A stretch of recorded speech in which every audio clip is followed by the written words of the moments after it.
साथियों नमस्कार, आपका अपने चैनल शिक्षा प्रदेश में स्वागत है। साथियों आज हम 1 नवंबर से 15 दिसंबर तक कुछ वेरी इंपॉर्टेंट ऑब्जेक्टिव क्वेश्चन देखेंगे। इसके पहले पार्ट में 1 नवंबर से 15 दिसंबर तक की डिटेल में अध्ययन हम कर चुके हैं करंट अफेयर का।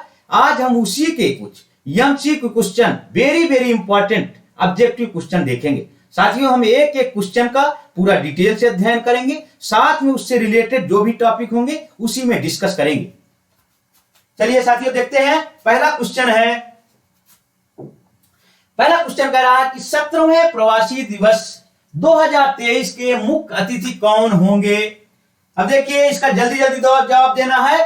पहले क्या थे, मोहम्मद इरफान अली हुए हैं 17वें प्रवासी दिवस में, जो इंदौर में आयोजित किया जा रहा है 2023 का। इसका कहां आयोजन हो रहा है, इंदौर में हो रहा है। अब इसके मुख्य अतिथि कौन है, मोहम्मद इरफान अली। ये कहां के राष्ट्रपति हैं, गुयाना के राष्ट्रपति हैं। अब देखिए इससे रिलेटेड और जो कुछ है, गुयाना के राष्ट्रपति हैं। अब इससे रिलेटेड और देखिए इसकी थीम क्या है, थीम पूछ लेता है। थीम है प्रवासी अमृत काल में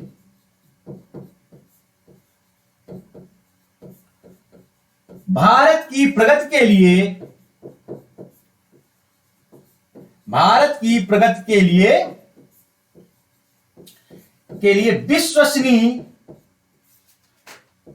विश्वसनीय भागीदार।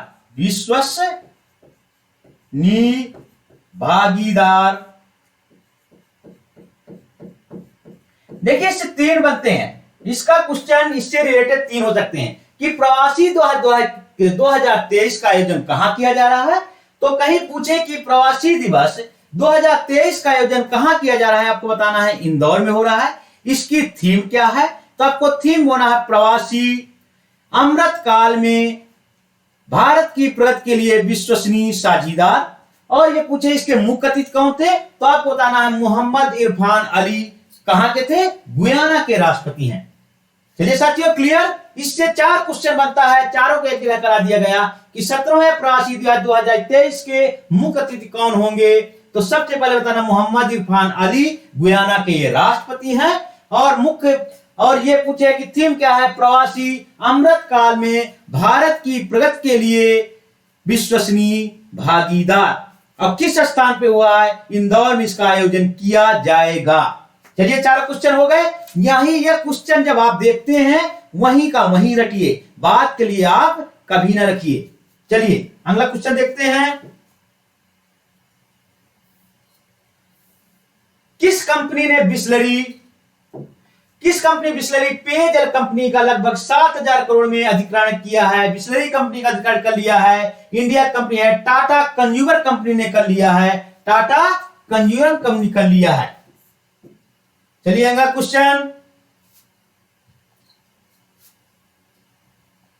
तीसरा है दुधवा पीलीभीत और अमनगढ़ के बाद यूपी का चौथा और देश का 53वां। दुधवा पीलीभीत और अमनगढ़ के बाद यूपी का चौथा और देश का 53वां टाइगर रिजर्व बनाया गया है। यह बनाया गया है भगवान राम की कर्मस्थली चित्रकूट के रानीपुर वन जीव अभयारण्य में बनाया गया है, जो कि एक चित्रकूट में स्थिति है। कहां पे, रानीपुर वन जीव अभयारण्य में बनाया गया है, जो कि भगवान की कर्मस्थली चित्रकूट में स्थिति है। क्लियर साथियों। फिर बता दे रहा हूं, दुधवा 3 इसके पहले टाइगर रिजर्व हो चुके हैं। ये 53वां है, जो कि सबसे नया है। 53वां 53 तो है, सबसे नया है। तो कहां पे है, यूपी में 3 हो चुके हैं, दुधवा पीलीभीत और अमनगढ़ के बाद यूपी का चौथा और देश का 53वां टाइगर रिजर्व है, रानीपुर वन जीव अभयारण्य है, जहां चित्रकूट भगवान की कर्मस्थली चित्रकूट में स्थिति है। चलिए अगला क्वेश्चन। विधि आयोग के नए अध्यक्ष कौन है। अब देखिए ये क्वेश्चन वेरी इंपॉर्टेंट है। पहला इससे क्वेश्चन 4 बन सकते हैं। विधि आयोग के नए अध्यक्ष कौन बने, आपको सबसे पहले बनाना है ऋतुराज अवस्थी। अब इससे रिलेटेड क्वेश्चन क्या क्या बनेगा, ऋतुराज अवस्थी ये कौन से नंबर के हैं विधि आयोग के, 22वें हैं। अब विधि आयोग का देखिए, अब पूछे तो लिखिए 22वें हैं। कार्यकाल कितना होता है अध्यक्ष का विधि आयोग के? कार्यकाल आपसे पूछे तो आपको बताना है 3 साल। ये कहां के थे?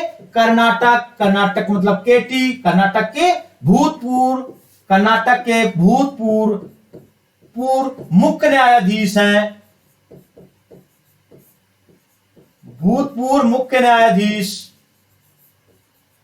और 2 सदस्य भी बनाए गए हैं, उनका सदस्यों का नाम है, सदस्य का नाम पूछ ले तो आप कहोगे कि केटी शंकरन, केटी शंकरन। और ये कौन है?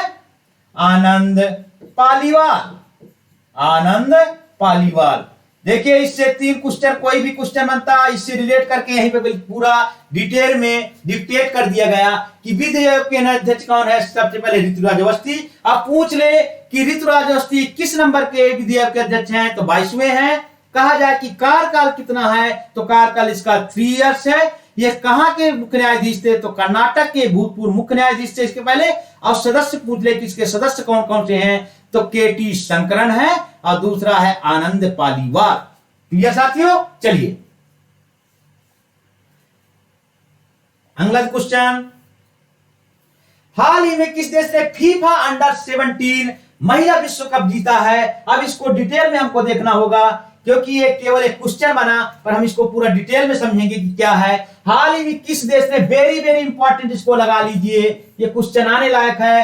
हाल ही में किस देश ने फीफा अंडर, भारत ने पहली बार इसकी मेजबानी की है, भारत ने पहली बार इसकी मेजबानी की है, इसलिए बहुत महत्वपूर्ण हो जाता है क्वेश्चन, क्योंकि फीफा की मेजबानी भारत ने किया है। पर किया किसका है? अंडर 17। यहां पे आपको जोर देना है, फीफा अंडर 17 महिला विश्व कप 2000 किस खिताब किसने जीता? स्पेन ने जीता है। किसको हराया है? हराया किसको? कोलंबिया को हराया है, कोलंबिया को हराया है। देखिए अब इससे जो जो क्वेश्चन बनेंगे यहीं पे देखेंगे। किसको हराया? कोलंबिया को। मेजबानी कौन किया? भारत ने मेजबानी किया। मेजबान कौन देश है? मेजबान कौन है? भारत है। पर लेकिन भारत क्वार्टर फाइनल से ही बाहर हो गया। सब दुखद बात यह है कि भारत क्वार्टर फाइनल से ही बाहर हो गया। मेजबानी तो भारत किया। अब इसका पूछ ले, इसका शुभंकर क्या है, जिसको इंग्लिश में बोलते हैं मस्कट या तो शुभंकर। अब देखिए शुभंकर, इसको जरूर याद रखिएगा। शुभंकर क्या है? इसको बोलते हैं IBHA, ईभा बोलते हैं साथियों, इसको याद जरूर रखिएगा, ईभा। और पूछ सकता है, क्वेश्चन बन सकता है। अब देखिए हाल ही में, फिर मैं रटा दे रहा हूं कि हाल ही में किस दिन ने फीफा अंडर 17, जरूर याद रखिएगा, महिला विश्व कप 2022 का खिताब किसने जीता? तो आपको बोलना है स्पेन ने जीता। हराया किसको? कोलंबिया को हराया। फिर आप देखिए मेजबान कौन था? भारत ने मेजबानी की है, पर लेकिन दुर्भाग्य से भारत क्वार्टर फाइनल से बाहर हो गया है। अब इसका पूछे, इसका मस्कट या शुभंकर, ईभा था, IBHA था। और देखिए इसका पूछ ले फीफा का अध्यक्ष कौन था? अध्यक्ष भी आपको याद रखना है, तो अध्यक्ष थे जियानी। फीफा के अध्यक्ष कौन है? फीफा के हैं अध्यक्ष हैं जियानी, ना कि जिलानी, जियानी। ये साथियों नोट कर लीजिए। चलिए अगला देखते हैं। छठवां कह रहा है कि भारत का पहला एक्वा पार्क किस राज्य में स्थापित किया गया है? भारत का पहला एक्वा पार्क स्थापित किया गया है साथियों अरुणाचल प्रदेश में स्थापित किया गया है, अरुणाचल प्रदेश में स्थापित किया गया है। इसका पहला एक्वा पार्क अरुणाचल प्रदेश में स्थापित किया गया है। चलिए अगला क्वेश्चन देखते हैं। हाल ही में किस देश में पहली बार हेलोवीन त्योहार मनाया गया? इंपॉर्टेंट इसलिए हो जाता है, हेलोवीन त्योहार मनाया गया। देखिए क्या कह रहा है? हेलोवीन त्योहार मनाया गया, सऊदी अरब में मनाया गया। यह महत्वपूर्ण, यह हेलोवीन त्योहार सऊदी अरब मनाया गया। महत्वपूर्ण यह है, इस त्योहार में बहुत लोगों की मृत्यु हो गई थी, इसलिए महत्वपूर्ण क्वेश्चन हो जाता है। चलिए अगला क्वेश्चन है, डोनी पोलो ग्रीन फील्ड हवाई अड्डा किस राज्य में है? इसका उद्घाटन हमारे देश के PM मोदी जी ने किया है। उद्घाटन हमारे देश के डोनी पोलो ग्रीनफील्ड हवाई अड्डा किस राज्य में है? इसका उद्घाटन मोदी जी ने किया है। कहां पे है? अरुणाचल प्रदेश में है। डोनी का मतलब होता है सूर्य, पोलो का मतलब उनकी भाषा में पोलो का मतलब चंद्रमा, जिसका बहुत सम्मान के साथ उनके श्रद्धा के पात्र हैं ये लोग, इसलिए उनका इनका बड़ा सम्मान के साथ नाम लिया जाता है। इसलिए डोनी पोलो ग्रीनफील्ड उन्हीं के नाम पे नाम रखा गया। इस हवाई अड्डे का नाम है डोनी पोलो ग्रीनफील्ड हवाई अड्डा। डोनी का मतलब फिर बता रहा हूं सूर्य, पोलो का मतलब चंद्रमा, इसलिए ग्रीनफील्ड का नाम डोनी पोलो ग्रीनफील्ड हवाई अड्डा नाम रख दिया गया। अगला question, French open badminton tournament 2022 में किस जोड़ी ने पुरुष डबल्स का खिताब जीता? अब देखिए, फ्रेंच ओपन बैडमिंटन टूर्नामेंट 2022 में किस जोड़ी ने पुरुष डबल्स का खिताब जीत लिया है? इसको जीता है सात्विक सिराज और चिराग शेट्टी ने। सात्विक सिराज इंपॉर्टेंट ये है कि भारत के हैं, इसलिए इंपॉर्टेंट हो जाता है। इसलिए फ्रेंच ओपन बैडमिंटन टूर्नामेंट किस जोड़ी ने पुरुष डबल्स, यहां पे जोर देना है ना कि मिक्स्ड, पुरुष डबल्स का खिताब भारत की जोड़ी ने सात्विक सिराज और चिराग शेट्टी ने जीत लिया है। चलिए साथियों, अगला क्वेश्चन, बांग्लादेश की प्रधानमंत्री ने शेख हसीना ने किसे अपने यहां का प्रतिष्ठित फ्रेंड्स ऑफ लिबरेशन वार से सम्मानित किया?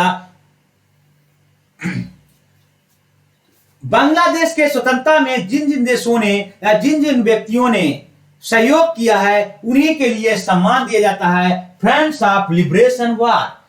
जो 1971 में जब स्वतंत्रता की अपनी मांग कर रहा था बांग्लादेश, जिन जिन देशों ने या तो जिन जिन व्यक्तियों ने बांग्लादेश का साथ दिया है उसके स्वतंत्रता में, तो उन लोगों को यह सम्मान दिया जाता है। तो यह सम्मान दिया गया इस बार है एडवर्ड एम कैनेडी ने।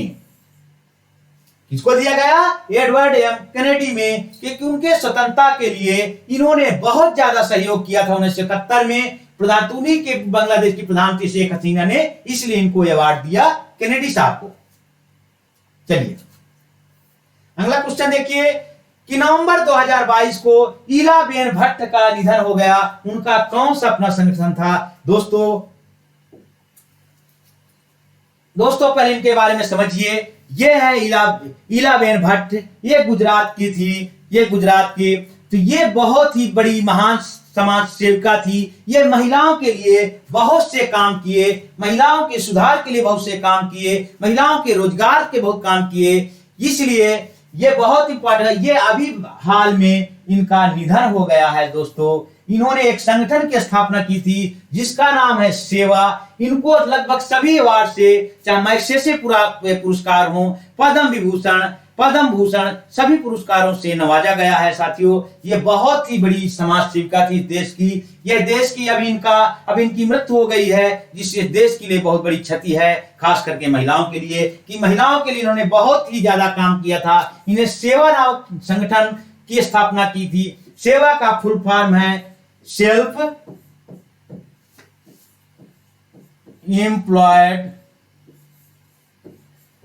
एम्प्लॉयड, देखिए डब्ल्यू का विमेंस, और ये है ए से एसोसिएशन, इसका फुल फॉर्म है। इस बार इंपॉर्टेंट ये है, इंपॉर्टेंट इसलिए ये है कि अभी इनकी मृत्यु हुई है। जो महिलाओं के लिए बहुत ज्यादा काम किए हैं, इनके संगठन का नाम पूछ सकता है। साथ में इनको मैग्सेसे पुरस्कार भी मिल चुका है, पद्म विभूषण पुरस्कार भी मिल चुका है। इन्होंने महिलाओं के लिए बहुत काम किया, उन्हीं के लिए इन्होंने संगठन बनाया सेवा, जिसका नाम सेवा है, जिसका फुल फॉर्म है सेल्फ एम्प्लॉयड वीमेंस एसोसिएशन। ठीक है साथियों, चलिए हाल ही में अडानी न्यू इंडस्ट्री लिमिटेड द्वारा किस राज्य में भारत की सबसे बड़ी पवन टरबाइन स्थापित की गई है? यह की गई है गुजरात के मुंद्रा में स्थापित की गई है। साथियों गुजरात के मुंद्रा में इसकी ऊंचाई 200 मीटर है। कहने का मतलब कि 40 मंजिल तक है, 200 मीटर इसकी ऊंचाई है। इसलिए यह अडानी न्यू इंडस्ट्री लिमिटेड द्वारा की गई है पवन टरबाइन है, गुजरात के मुंद्रा में स्थापित की गई है।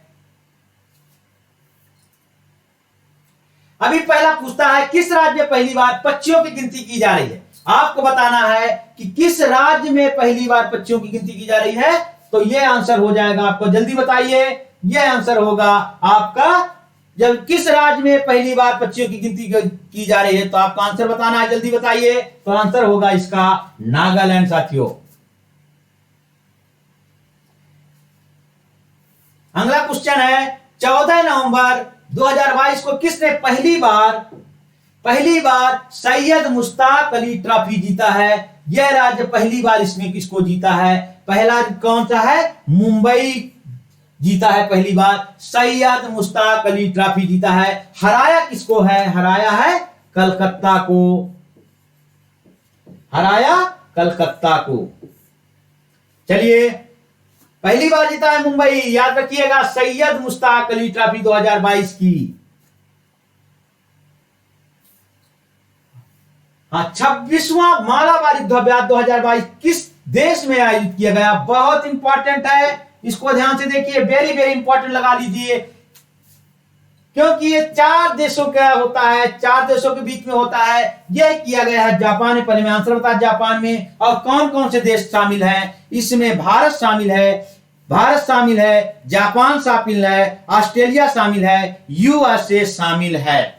साथियों, यह युद्धाभ्यास बहुत ही इंपॉर्टेंट है। यह चाइना के काउंटर बैलेंस करने के लिए किया जाता है। साथ में आपको यह नहीं पूछेगा किस देश में, साथ में इंपॉर्टेंट है किस बंदरगाह में। तो ये आपको बोलना है योकोसुका बंदरगाह, क्योंकि यह बहुत अंदर से क्वेश्चन पूछता है। योकोसुका बंदरगाह के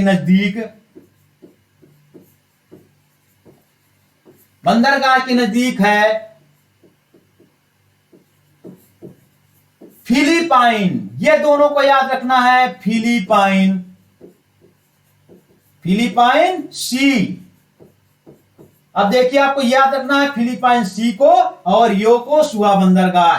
साथ में जापान को तैयार कर, किसने कितने देश शामिल होते हैं। तो इसमें भारत शामिल होता है, ऑस्ट्रेलिया शामिल होता है, जापान शामिल होता है, यूएसए शामिल होता है। यह चाइना को बैलेंस करने के लिए किया जाता है। साथियों समझिए, 26वां मालाबार, ये 26वां याद रखिएगा, मालाबार युद्धाभ्यास 2022 किस देश में आयोजित किया गया। तो ये देश पूछे जापान, तो पूछ ले किस बंदरगाह में, तो योकोसुका बंदरगाह है। और कौन सा सी है, फिलीपाइन सी, क्योंकि अंदर से क्वेश्चन पूछता है साथियों, इसलिए हमें बहुत जरूरी याद रखना है कि योकोसुका बंदरगाह के नजदीक फिलीपाइन सी में। चलिए, ये पूरे क्वेश्चन बहुत ही इंपॉर्टेंट है, क्योंकि ये फर्जी क्वेश्चन नहीं उठाए गए।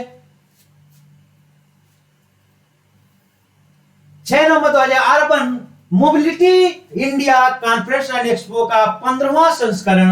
अब देखिए, अर्बन शहरी संस्करण कहां आयोजित किया जा रहा है। तो याद रखिए, 2022 का urban mobility India conference and expo का 15वां संस्करण कहां आयोजित किया जा रहा है। तो साथियों याद रखिएगा, कोचीन में। 1 लाइन में क्वेश्चन है।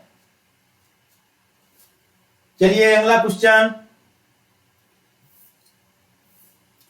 भारत का पहला निजी कंपनी द्वारा बनाया गया रॉकेट है। अब इसमें देखिए क्या क्या बन सकता है क्वेश्चन। भारत का पहला निजी कंपनी द्वारा बनाया गया, महत्वपूर्ण यह है कि भारत का पहला निजी कंपनी द्वारा बनाया गया रॉकेट ये ही है। ये कौन है, विक्रम यस है। और ये पूछ सकता है कि पहला निजी कंपनी द्वारा बनाया गया है, इसलिए इंपॉर्टेंट हो जाता है। और निजी कंपनी कौन है जो बनाई है, हैदराबाद की। आपको देखना है, हैदराबाद की स्काई रूट, उस कंपनी का नाम है हैदराबाद की Skyroot Aerospace company बनाई है। हैदराबाद की स्काई रूट, याद रखना, लिख दे रहा हूं, Skyroot Aerospace company ने बनाया है। और कहां की है, हैदराबाद की। यह कंपनी प्राइवेट कंपनी का नाम है, बहुत इंपॉर्टेंट है। कौन बनाई है, किस बनाया, कौन सा रॉकेट है, विक्रम यस। चलिए, हैदराबाद की स्काई रूट कंपनी ने बनाया है। अब केंद्रीय गृह मंत्रालय कितनी भाषाओं पर मदर टंग ऑफ सब इंडिया रिपोर्ट तैयार कर रहा है? ये वन लाइनर क्वेश्चन है, इसमें डिटेल बताने की कोई जरूरत नहीं, केवल याद रखिएगा, इसका फैक्ट याद रखिएगा 576 है, इसका फैक्ट याद रखिएगा, केवल 576 है साथियों, 576। चलिए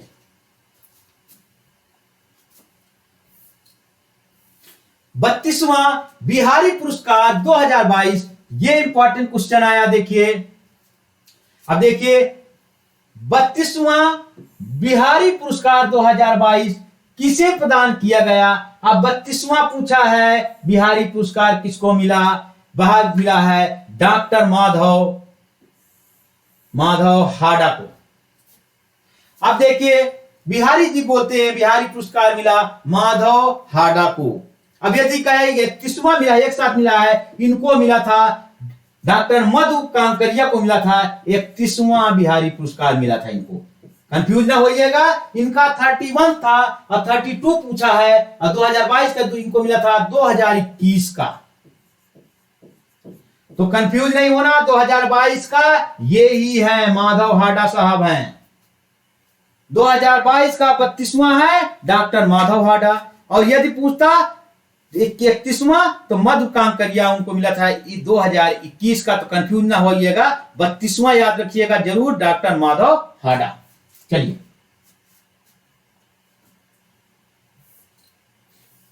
खेलो इंडिया नेशनल यूनिवर्सिटी, देखिए ये कहां पे हुआ? खेलो इंडिया नेशनल यूनिवर्सिटी गेम्स 2023-24 की मेजबानी कौन राज्य करेगा? खेलो इंडिया नेशनल यूनिवर्सिटी गेम 2023-24 की मेजबानी कौन राज्य करेगा? तो आपको एकदम याद रखना है, खेलो इंडिया, पहले इसमें टिक लगाइए, खेलो इंडिया नेशनल यूनिवर्सिटी गेम है, नेशनल यूनिवर्सिटी गेम है, तो इसकी मेजबानी उत्तर प्रदेश कर रहा है। यदि पूछ लेता यूथ गेम्स की मेजबानी कौन कर रहा है, तो आपको यदि यूथ गेम्स की मेजबानी करता तो आपको मानना था आंसर एमपी। और यदि ये पूछा है कि खेलो इंडिया नेशनल यूनिवर्सिटी गेम्स की मेजबानी कौन कर रहा है, तो ये उत्तर प्रदेश है। यदि साथ में कहीं पूछ लेता यूथ गेम्स की तो एमपी है, और ऐसे खेलो इंडिया नेशनल यूनिवर्सिटी गेम्स की 2023-24 की मेजबानी कौन कर रहा है, तो उत्तर प्रदेश राज्य सही है। चलिए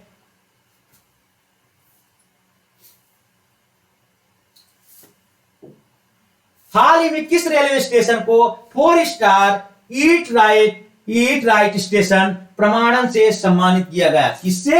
हाल ही में किस राज्य को 4 स्टार ईट राइट स्टेशन प्रमाणन से सम्मानित किया गया? तो ये कौन सा स्टेशन है? भोपाल रेलवे स्टेशन, याद रखिएगा साथियों, भोपाल रेलवे स्टेशन है। 4 स्टार, जैसे स्टार दिए सुविधाओं के अनुसार भारत सरकार स्टार देती है, तो 4 स्टार, 3 स्टार, 5 स्टार, ऐसे होटल में सुविधा के अनुसार को दिया जाता है। 3 स्टार होटल है, 5 स्टार होटल है, 4 स्टार इसी टाइप से ट्रेनों को दिया जाता है, इसी टाइप से रेलवे स्टेशन को दिया जाता है। तो इनको 4 स्टार ईट राइट स्टेशन प्रमाणन भोपाल को दिया गया।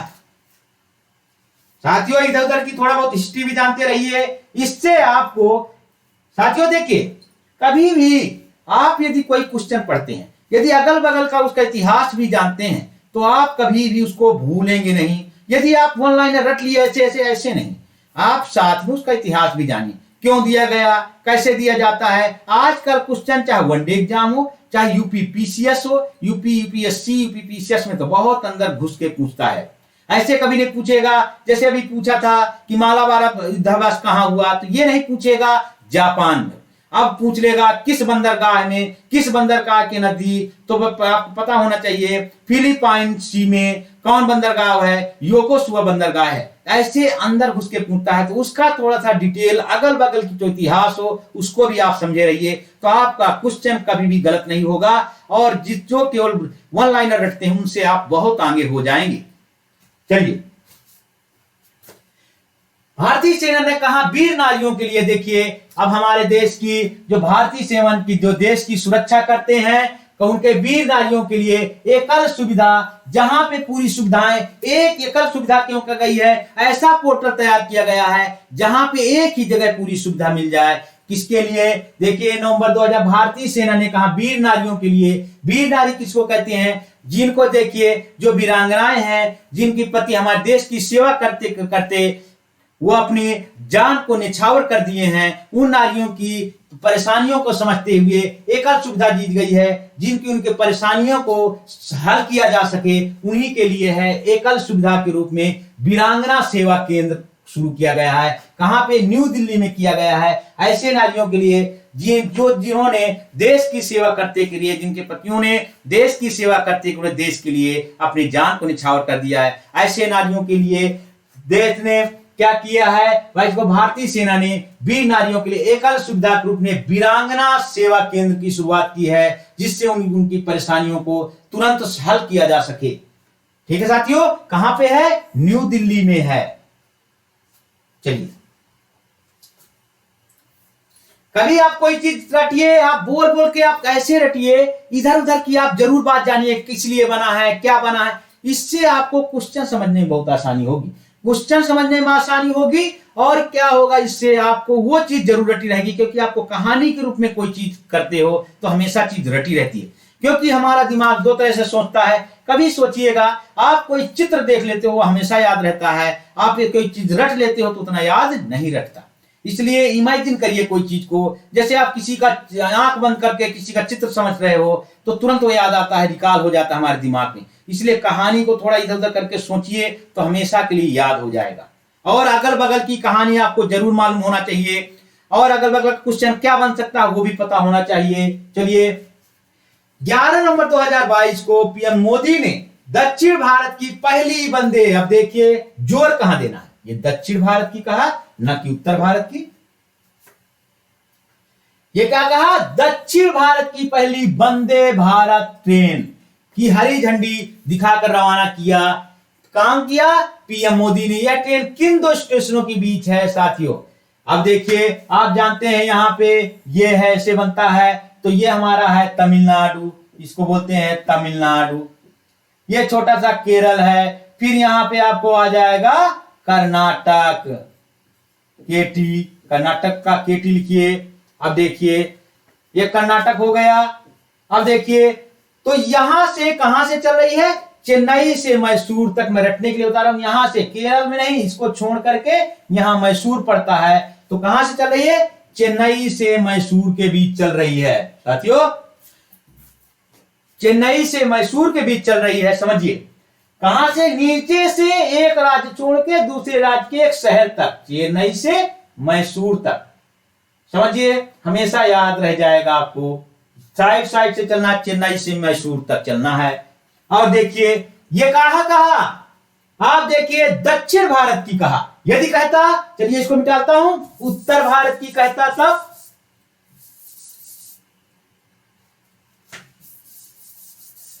यदि उत्तर भारत की कहता तो क्या कहते? उत्तर भारत की कहता। यदि उत्तर भारत या भारत की, उत्तर भारत या भारत की,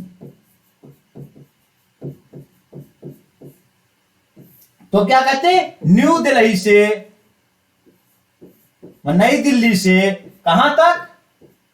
बाबा विश्वनाथ की नगरी। बाबा विश्वनाथ की नगरी किसको बोलते हैं? वाराणसी को बोलते हैं। तो नई दिल्ली से बाबा विश्वनाथ की नगरी तक जाती है। नई दिल्ली टू वाराणसी पहली चली है, पहली चली बाबा विश्वनाथ की नगरी तक, न्यू दिल्ली से वाराणसी तक चली पहली। उत्तर भारत या भारत की पहली? भारत की पहली, याद रखिएगा, भारत की पहली। उत्तर भारत या भारत की पहली चली न्यू दिल्ली से बाबा विश्वनाथ की नगरी तक, बोलते हैं बनारस को बाबा विश्वनाथ की नगरी। चलिए, न्यू दिल्ली से वाराणसी तक चली। और ये दक्षिण भारत की पूछा, फिर मैं टिक लगा रहा हूं, दक्षिण भारत की है चेन्नई से मैसूर तक। चलिए,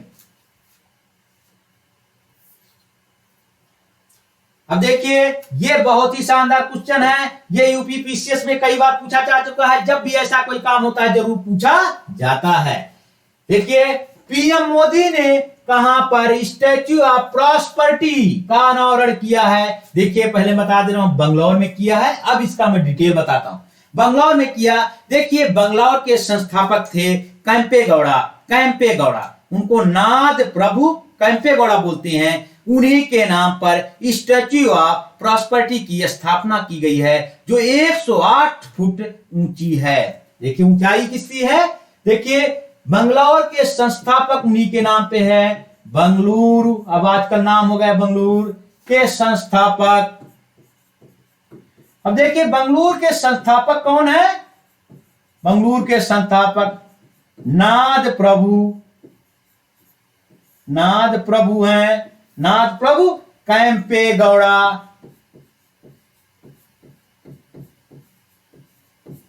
नाद प्रभु कैंपेगौड़ा के नाम पे स्टैच्यू ऑफ प्रॉस्पेरिटी इनके लिए स्थापित की गई। इनकी मूर्ति लगी है नाद प्रभु कैंपेगौड़ा। ये इनकी एक मूर्ति है, बंगलौर के संस्थापक हैं। कहां पे स्थापित? बंगलौर में।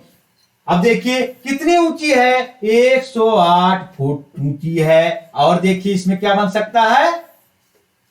और ये कहां पे है? बंगलौर के कैंपेगौड़ा हवाई अड्डा पे स्थापित की गई है। कैंपेगौड़ा हवाई अड्डे पर स्थापित की गई है। ये बंगलौर के संस्थापक हैं नाद प्रभु कैंपेगौड़ा।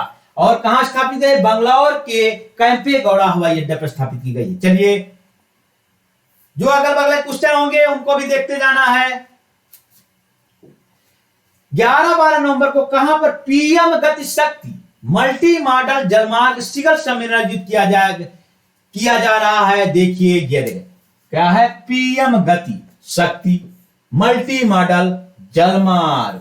अब देखिए जलमार्ग जहां जहां स्थापित किया जा रहा है आजकल के बाबा, फिर कह रहा हूं, बाबा विश्वनाथ की नगरी वाराणसी से स्थापित किया जा रहा है। बाबा विश्वनाथ की नगरी वाराणसी में स्थापित किया जा रहा है। पीएम गति शक्ति मल्टी मॉडल जलमार्ग शिखर सम्मेलन आयोजित किया जा रहा है बाबा विश्वनाथ की नगरी वाराणसी में। चलिए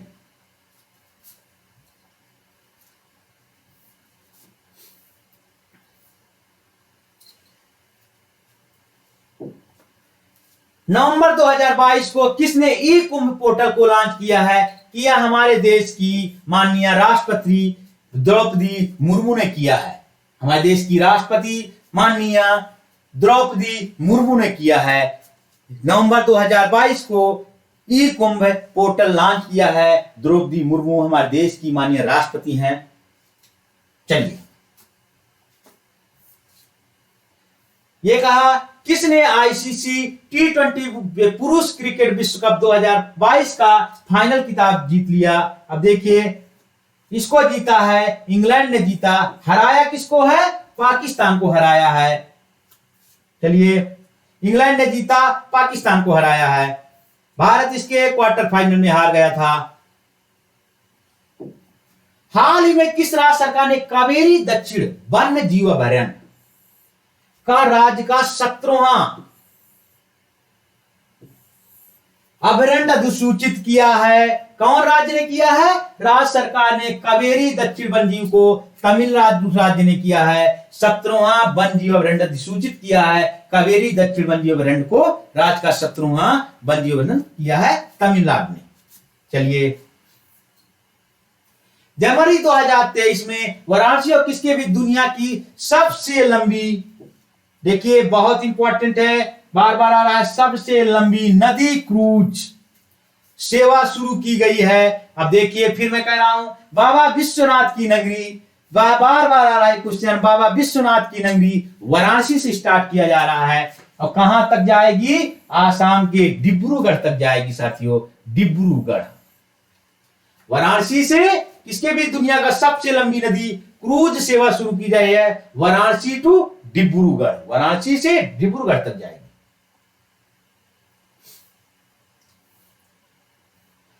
2022 का किसे मेजर ध्यानचंद खेल रत्न पुरस्कार दिए जाने की घोषणा की गई है? अब देखिए साथियों इनको दी गई है, ये शराब नहीं है, शरद है, सॉरी ये गलती टाइपिंग मिस्टेक है, शरद है। शरद कमल अंचल ये पूछ सकता है, बहुत इंपॉर्टेंट है। मेजर ध्यानचंद खेल पुरस्कार रत्न पुरस्कार 2020-21 के पहले था इसका नाम राजीव गांधी खेल रत्न पुरस्कार। खेल के क्षेत्र में भारत का सबसे बड़ा पुरस्कार है। पहले था इसका राजीव गांधी खेल रत्न पुरस्कार, मोदी गवर्नमेंट ने इसका 2021 से इसका नाम रख दिया है मेजर ध्यानचंद खेल रत्न पुरस्कार नाम रख दिया। साथियों बहुत ही इंपॉर्टेंट है क्योंकि खेल के क्षेत्र में सबसे बड़ा पुरस्कार है। क्या नाम है? अब नाम है मेजर ध्यानचंद खेल रत्न पुरस्कार। किसको दिया गया? शरद कमल अंचल को। अब किस क्षेत्र के खिलाड़ी हैं जरूर याद रखिएगा, किस क्षेत्र के खिलाड़ी हैं आपको याद होना चाहिए, टेबल टेनिस, टेबल टेनिस के खिलाड़ी हैं, टेबल टेनिस के खिलाड़ी हैं कमल चंद अंचल, शरद कमल अंचल। ठीक है साथियों,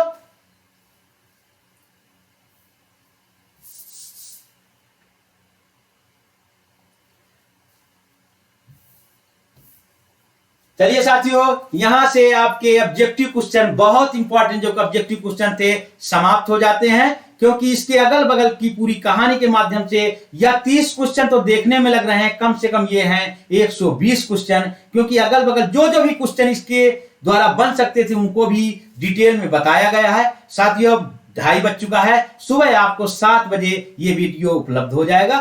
थैंक यू। यदि दोस्तों ये मेरा वीडियो पसंद आए, मेरा लेक्चर पसंद आए, तो please like, subscribe and share करिएगा। Thank you, good night.